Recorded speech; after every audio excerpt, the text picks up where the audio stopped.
Bom dia a todos, mais um Journal Club se iniciando.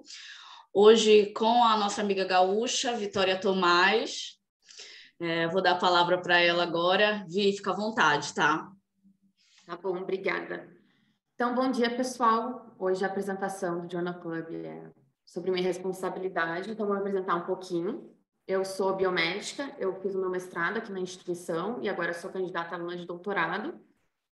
E o paper que eu vou trazer hoje aqui para a reunião, para o Journal Club, vai abordar uma nova tecnologia que ela foi desenvolvida para dissecar associações genótipo-fenótipo que a gente tem em leucemias. Então, esse foi um artigo que eu selecionei, ele foi publicado na Nature Communications em março do ano passado.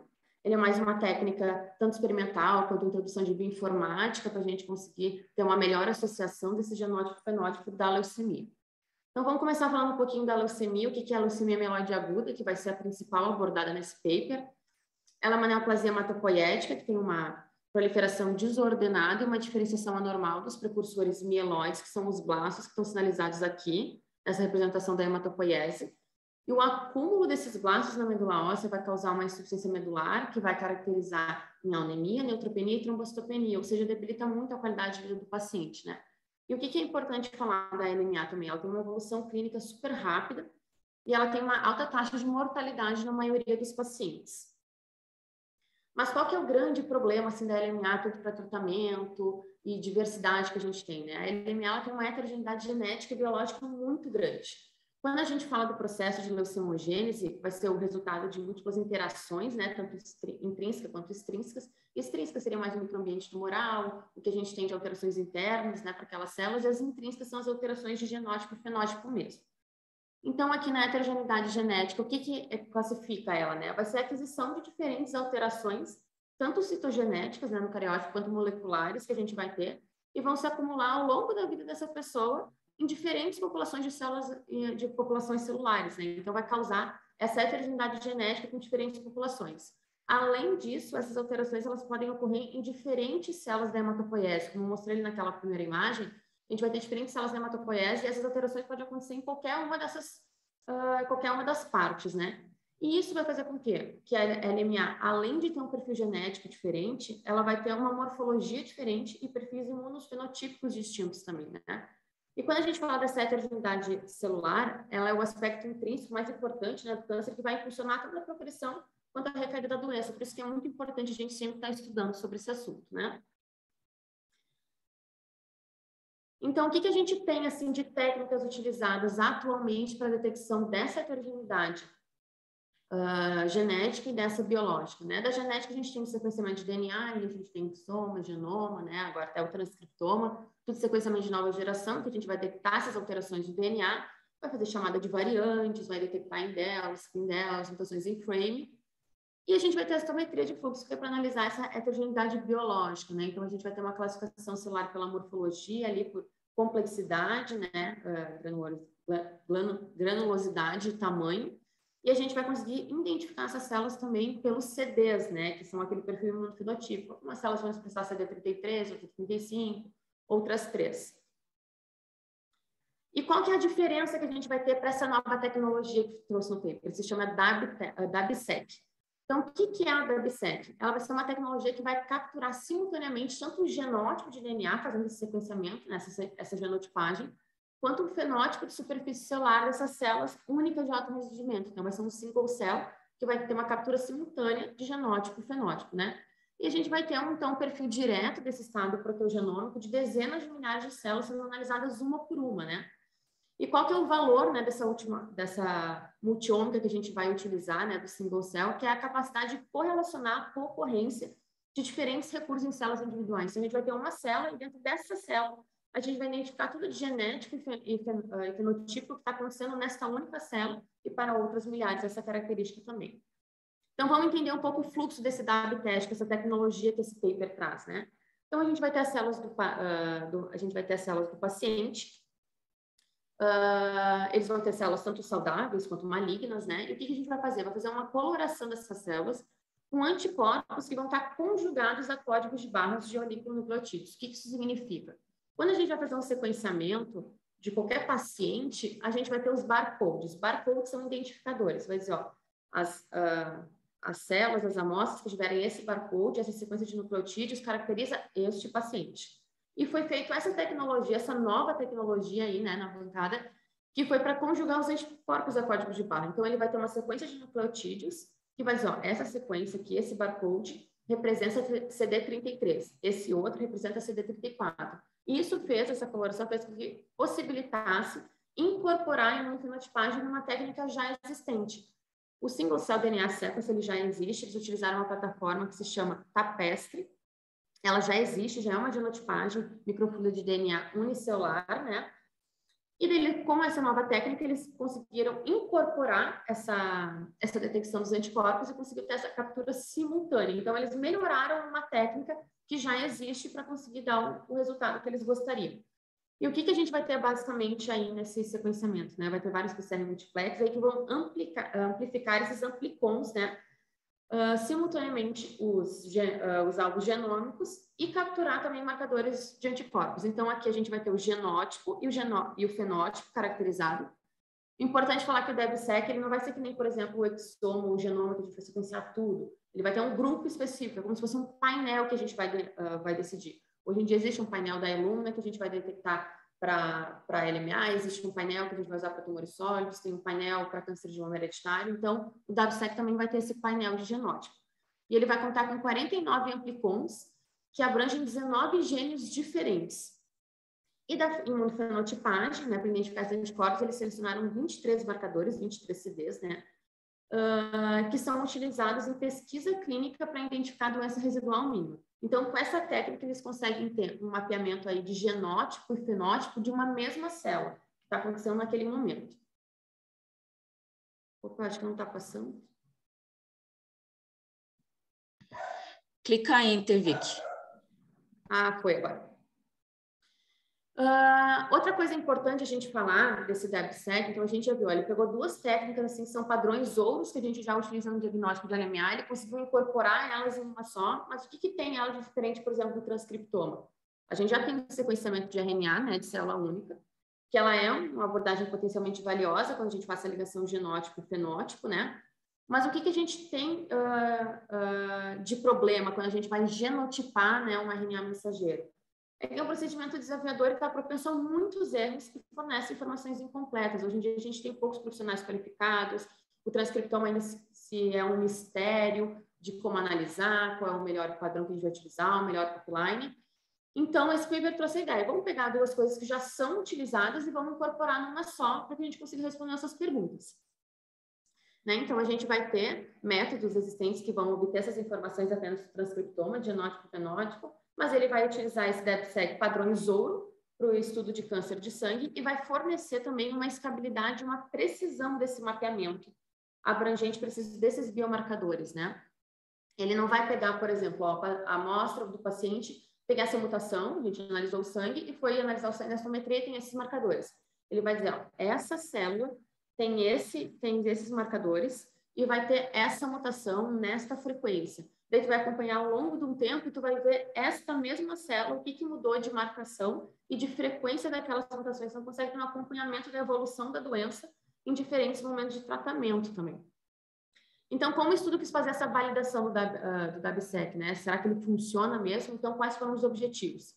Foi ilustrar o poder dessa metodologia, né? Através da identificação da investigação da diversidade imunofenotípica e genotípica, subjacente a LMA em 3 pacientes diferentes de LMA, em momentos diferentes, com tratamentos diferentes, né, condutas distintas, para ter um rastreamento da dinâmica proteogenômica ao longo de vários tratamentos e recorrências dessa doença.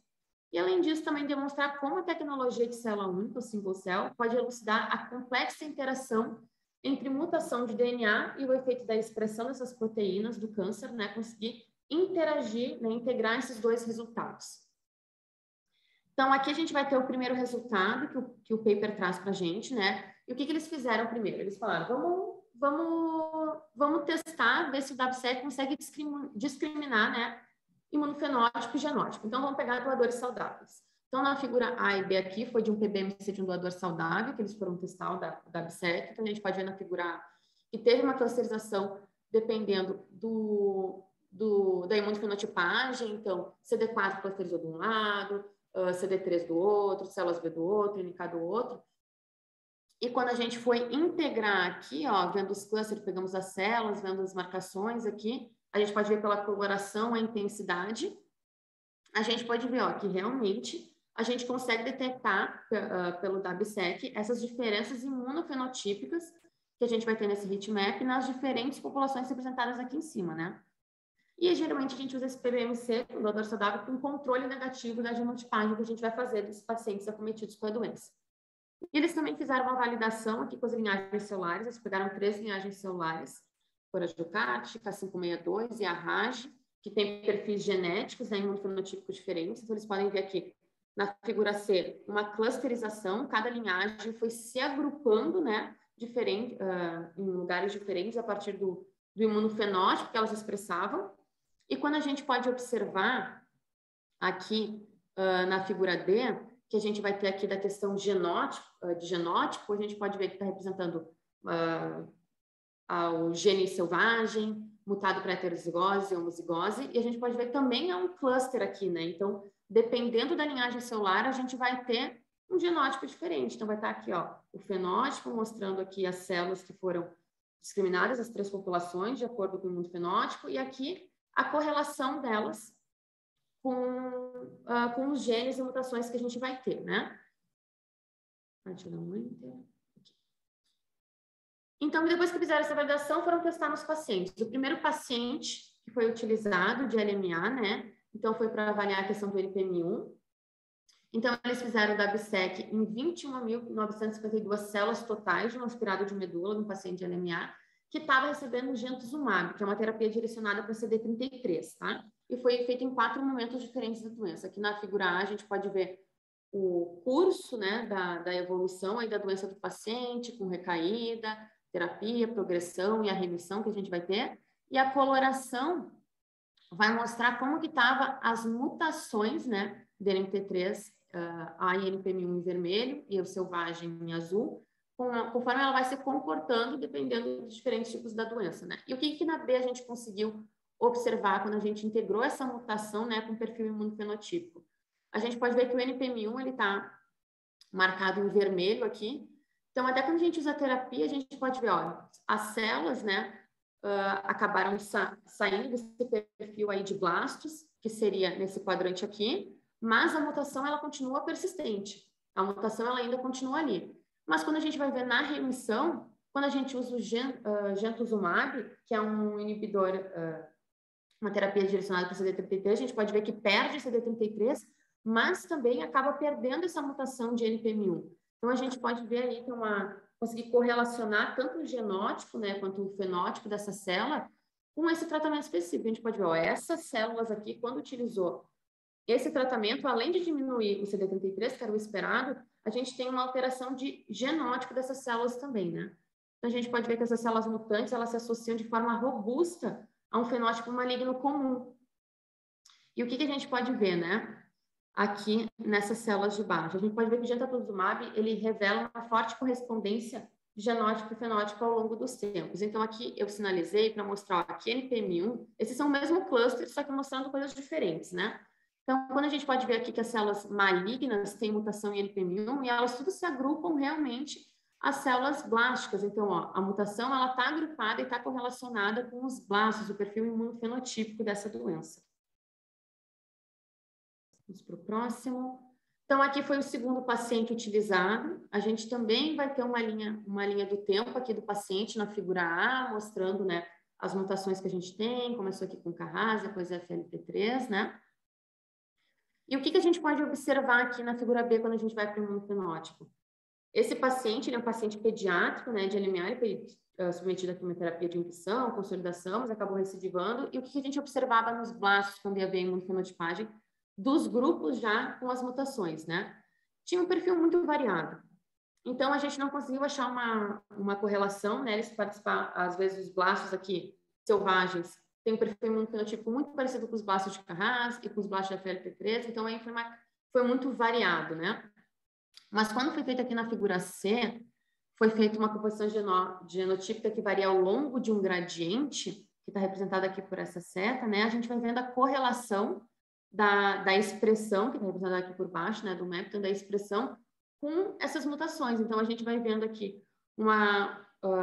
que as frequências dos clones Carras mutados estão anticorrelacionadas, então, ó, vai aumentando o gradiente e vai diminuindo as mutações de Carras, e o FLT3 está correlacionado, então, assim, vai aumentando o gradiente e vai aumentando a expressão aqui do FLT3, né? Então, a gente já pode ver, né, que essas populações genéticas distintas compartilham um imunofenótipo muito sobreposto. Vamos para o próximo paciente, o último, que é o terceiro paciente. Então, esse foi utilizado com a terapia de FLT3.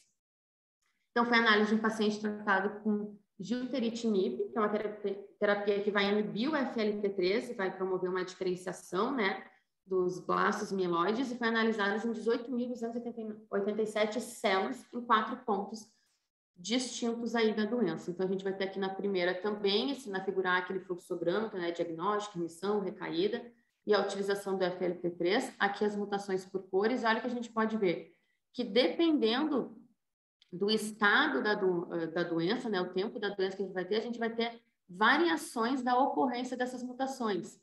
Então, aqui na remissão, a gente acaba tendo só um pouquinho aqui de mutação de DMT3A, mas já some essa de NPM1.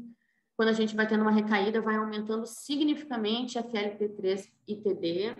Então, a gente consegue fazer esse acompanhamento com o DAB-teste, né? Conforme vai indo as terapias, a gente consegue ver como está diminuindo as mutações e em que células estão diminuindo ou aumentando essas mutações, né? No cluster aqui por imunofenotipagem, na figura B, a gente pode ver que tem 3 populações de blásticas, né?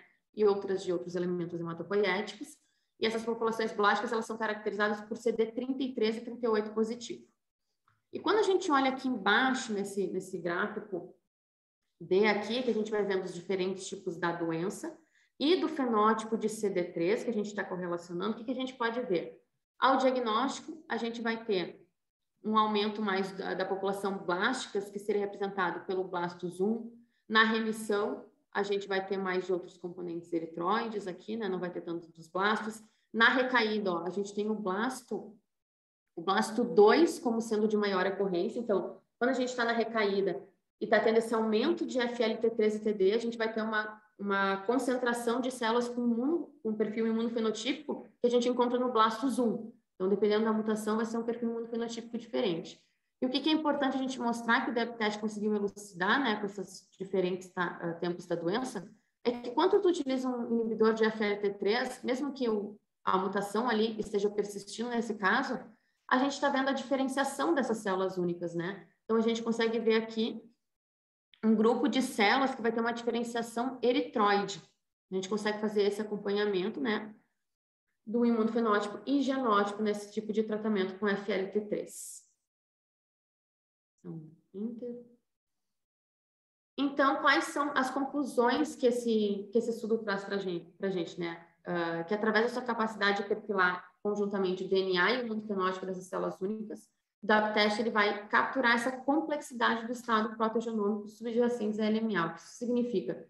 Ele vai mapear célula por célula, acompanhar essas células em diferentes tratamentos e ver nessas células as populações que vão tendo aumento de mutações, diminuições de mutações, aumentos de expressões ou diminuições das mesmas, né? Só que uma coisa que é importante a gente falar, quando eu disse ali no começo, que o DAB-teste ele tem um grupo de genes que tu vai avaliar, em um grupo de anticorpos, vai ter um painel, né? Tu não pode excluir a possibilidade que mutações relevantes para a doença, elas estão ocorrendo além daquilo que tu sequenciou, né? Então, a gente pode ver que o DAB-teste tem sido empregado com sucesso em estudos de evolução clonal em neoplasias mieloides, fazer o acompanhamento, então a gente consegue ver essa célula começou com essa mutação e depois foi indo para essa e aumentou a recorrência com essa, e a partir de um certo momento diminuiu a recorrência. Então, a gente consegue ver toda essa evolução clonal, não só de leucemias, mas de várias neoplasias mieloides, isso pode ser, e linfóides também, isso pode ser impregnado, né? E com o surgimento de agentes antileucêmicos, né, que vão ter alvos como marcadores de superfície ou aberrações genéticas, que são as terapias-alvos, a gente pode ver que o DAB-SEC ele pode oferecer uma informação sobre quais clones podem responder à imunoterapia, ou terapias de pequenas células, ou uma combinação. Ele já pode dizer a população específica que vai responder àquela doença, àquele tratamento ou não. E é isso que eu trouxe hoje, então, para a reunião. Muito obrigada. Se tiverem alguma dúvida aí para a gente discutir sobre o paper, estou aí à disposição. Parabéns, Vicky. Ótima apresentação. Deixa eu só mudar aqui a forma de visualização. Alguém tem alguma pergunta, alguma dúvida? Se manifeste. Eu tenho. Eu também tenho. Vai, Jana. Mas por curiosidade mesmo, como funciona a doença, esse sistema de detecção. Você teria como pôr os slides de novo para poder indicar? Eu só não vou saber o número, vai ser... eu vou voltando, vai voltando. Eu acho que é aquele primeiro lá que ele mostra... Esse aí. Esse aqui? Tá. Na remissão, não aparece, pelo que eu entendi, aí tem uma sobreposição de detecção da parte genética e também da parte celular. Então, a gente consegue ver, assim, quando você tem a presença, detectar ao mesmo tempo o problema genético, vamos pôr assim, e também as células. Né? O que eu fiquei surpreso na remissão, a detecção genética sumiu por completo. Então, minha dúvida é a parte de RNA que não está sendo mais expresso, vamos dizer assim, o DNA que causava a doença voltou a ser compactado, então ele não está tendo mais essa expressão, ou essa técnica ela não consegue mais detectar o DNA problemático. O que não ficou claro para mim ele detecta o RNA ou o DNA problemático? Ele detecta o DNA, porque o que acontece? A gente tem o transcriptoma aí, né, que vai fazer a análise de RNA, mas a gente tem muito problema de estabilidade, a gente não sabe ainda como explorar bem o RNA, né? Então, eles pegaram o padrão ouro, que foi o DNA. Então, aqui ele está fazendo genotipagem de DNA, tá? Então, tá vendo a minha dúvida então, o que acontece que não se detecta mais o trecho genético que tinha essa detecção, que não detecta mais, assim, porque, tipo, obviamente o DNA da célula ainda está lá. Por que não é mais detectado? Posso complementar essa pergunta? Por favor. Oi? Por favor. Eu queria complementar essa pergunta, viu, Jane, porque faz muito sentido, né? Eu acho que uma das respostas pode ser o que a Vitória já respondeu, né? Como ele não abrange todos os genes ali que podem estar alterados, né? Mas eu vi que, aproveitando essa pergunta aí, qual é a profundidade de sequenciamento dessa técnica? Porque ela pode estar perdendo coisas também, né? Já que ela não está detectando, não significa que a mutação não está lá. Ela pode estar numa proporção tão baixa que está escapando. Isso. Então, é isso que eu ia falar. O que acontece, assim, em diferentes doenças, né? Às vezes a gente tem algumas terapias que vão diminuir realmente a recorrência dessa mutação. E quando a gente vê que o NPM1 ele não é mais detectado, além das células blásticas, né, é que provavelmente esse conjunto de populações de células mutadas em NPM1, porque a gente não vai ter todas as células com essa mutação, né? Então, o que ele consegue fornecer nessa técnica é diferente? Quando a gente vai fazer o sequenciamento e vê, sumiu a mutação de NPM1, mas, na verdade, não sumiu a mutação, sumiu de uma população específica. Entendi. Então, pode ser que em outra população esse NPM1 esteja mutado ainda. O fundamental que eu achei muito legal dessa técnica é que ele diz exatamente a população que está sendo alvo, né? Não está dizendo, eu sequenciei aqui e sumiu. Não, ele está dizendo, essa população com esse perfil imunofenotípico, quando eu utilizei esse tratamento, perdeu o NPM1. Talvez se ele botasse, em vez de CD33, botasse um CD38, forneceria ainda o NPM1. Não, perfeito, entendi. Por exemplo, se o tratamento foi o suficiente para o próprio sistema imune conseguir eliminar, finalmente detectar e eliminar as células, então até as células problemáticas com alteração genética desaparecem depois também. Porque na minha cabeça eu achava que seria algo mais assim, igual salvage therapy. As células estão sendo controladas, mas a mutação continua. Não, mas a mutação continua, né? Só a resposta tem todo sentido, que é só um grupo celular. Se o tratamento matou essas células, não vai ter nem... Isso que é o legal dessa técnica, né? Porque aí tu consegue ver, além de estar tendo uma diminuição de mutação, tu fica assim, opa, se eu usar, então, uma terapia que vai ter como o estímulo ali uma terapia direcionada para CD33, eu vou ter uma diminuição dessa mutação. Então, eu já sei a população específica que vai afetar a diminuição dessa mutação. E isso também dá um prognóstico muito bom para o paciente. Ó, o tratamento, Exatamente. a Tu gente consegue eliminou as fazer células, eliminou também as células com as mutações, vai para casa, você tá bom. Tu faz um acompanhamento da doença e tu consegue fazer o que a gente quer hoje em dia, né? Que é aquela terapia bem direcionada e personalizada. Perfeito, muito bom, muito legal. Ô, Obrigado, era Vicky, essa a dúvida. essa técnica, ela o da BSEC, né? Eu não vi se você falou isso em algum momento, mas ela já é utilizada hoje em dia, sei lá, em hospitais, ou ela vai ser, ainda está meio que em estudo, assim, ela é nova e não está sendo usada ainda, ou vai ser usada ou não vai ser usada, o que você acha? Ela tá sendo usada já, tá? Ela foi publicado em março do ano passado, mas ela foi desenvolvida já em 2020, mas o que responde a tua pergunta, ela não está no padrão ouro da clínica ainda. Essa que é a diferença. Ele vai ser utilizado em alguns centros ainda, e esse estudo aí eu acho que trouxe aí um boom para mostrar para a gente, né, a capacidade de a gente utilizar isso na clínica. Eu acho que isso daqui a um tempo, esse DAB teste, eu, Victoria, acredito que daqui a uns 2, 3 anos isso vai ser fundamental para um laboratório. Então, agora, atualmente, ele não é ainda um padrão utilizado para a clínica. Ele pode ser utilizado, pode ter hospitais que vão dizer, não, nós vamos utilizar o DAB teste no nosso. Mas ele não é ainda a regra, como, por exemplo, tu precisa fazer citometria de fluxo. Não tem como tu não ter citometria de fluxo. Não é uma obrigatoriedade ainda. Mas eu acho que vai ser um dia. Metica, pode falar. Vicky, parabéns pela apresentação, adorei o paper, eu não tinha conhecimento sobre, achei muito interessante. E aí, já que você falou da clínica, como que é essa parte de você poder testar esse software para chegar até... Seria um software, né? Para até chegar na clínica. Como que funciona o step, assim, o passo a passo? Passo a passo, né? O paper ele já traz o primeiro passo aí que a gente vai precisar para uma validação, né?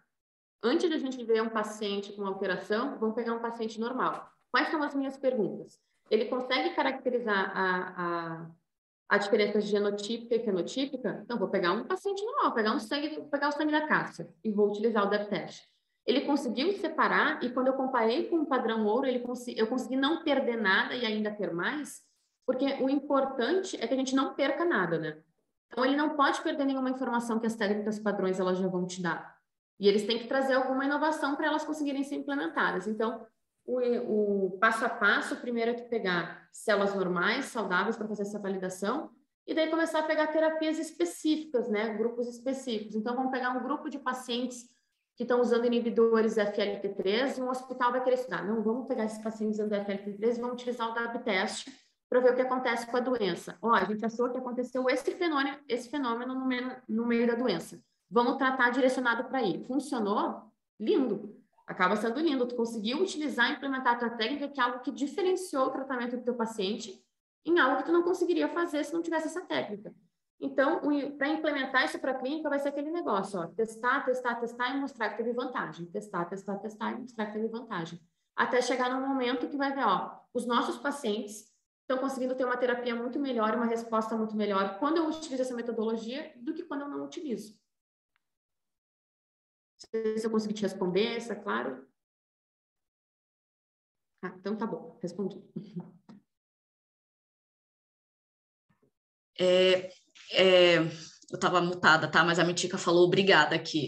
É porque não vai aparecer no vídeo. Entendi. Assim, um dia ela pode vir a ser, sei lá, usada em hospital e tudo mais, como você falou, mas em hospitais tipo Einstein, né? Não no SUS, por exemplo, porque parece ser algo muito caro, digamos assim. Mas é o que eu digo, eu vou te dar um contraponto. O exoma também foi uma coisa muito cara no início. Era uma coisa que um hospital ia ter. Com o tempo, conforme as coisas tu vai pegando mais prática, tu vai transformando aquilo numa coisa mais econômica, tu vai utilizando mais aquilo, tu vai tendo mais demanda, que vai pagar esse teu tratamento, né? O teu pipeline está usando. Isso, conforme o tempo, vai reduzindo os preços. Então, antigamente, o exoma, eu lembro que deu um boom foi quando a Angelina Jolie fez. Todo mundo vai lembrar disso. Ela descobriu que ela tinha mutação em BRCA1 e 2 e ela tirou a mama, porque ela viu que ela teria predisposição para o câncer. Isso, para fazer na época, era uma coisa caríssima. Você tinha que ser uma pessoa muito rica para fazer. Hoje em dia, o exoma ainda não é, digamos, um valor simbólico, mas hoje já é muito mais factível. E assim com todas as metodologias. Então, assim, provavelmente o DABSEC ele vai começar em alto escalão, ele vai começar em institutos muito grandes, e aos poucos aquilo vai descendo. E quando a gente fala de recurso público, também é outros 500, né, que a gente tem que avaliar para a questão daquele serviço público comprar e custear essa técnica, né? Depende também do tipo de hospital, o tipo de tratamento que está direcionado. Tem alguns lugares, hospitais, por exemplo, que vão ter só a questão clínica muito forte, não vai precisar desse pipeline, outros vão precisar. Então, acho que com o tempo essas coisas barateiam. Maravilha. Vicky, Por obrigada. exemplo, a utilização de histometria para detecção de CD4, para acompanhar a AIDS, se eu não me engano, é um padrão hoje, né? E era um negócio que quando começou a chegar, era essa ideia. Nossa, só tipo hospital nível Einstein ia ter. Hoje, comumente, não comumente, mas já está bem mais difundido. Tudo vai depender de demanda, né? Mas, assim, o que eu achei legal, assim, desse paper, né, de diferença, é que, poxa, tu pegou uma coisa que eles, digamos que eles não precisaram ter tanto investimento, se vocês perceberem, eles não precisaram ter tanto investimento de tecnológico. Eles pegaram algo que já existia e aprimoraram. Então, aí a quantidade de técnicas que a gente deve ter aí no laboratório, e vai passando os anos, a gente sempre vai aprimorando técnica, né? Então, acho que o legal foi isso, ele pegou coisas que já eram padrão ouro, que já são utilizadas, que já tem demanda de laboratório, ele falou, eu vou fazer uma nova técnica aqui de conjugação de anticorpos, eu vou botar um pipeline de bioinformática diferente, hoje a bioinformática está mudando completamente, questão de machine learning, de máquina e tudo mais, e vou direcionar diferente essa ferramenta, né? Então, eu acho que isso é o legal aí. Às vezes, até tu pegar o que já existe e aprimorar, né? Com certeza, Vi. Alguém tem mais alguma dúvida? Alguma questão?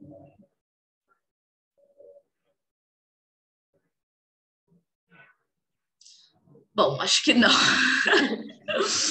Vi, então a gente vai encerrando por aqui nossa reunião. Muito obrigada pelo aceite do convite, pela sua apresentação ótima. Daqui a 15 dias estaremos aqui novamente com a Isabela Nóbrega. Isabela, prepare seu paper. E é isso, galera. Muito obrigada pela presença de todos.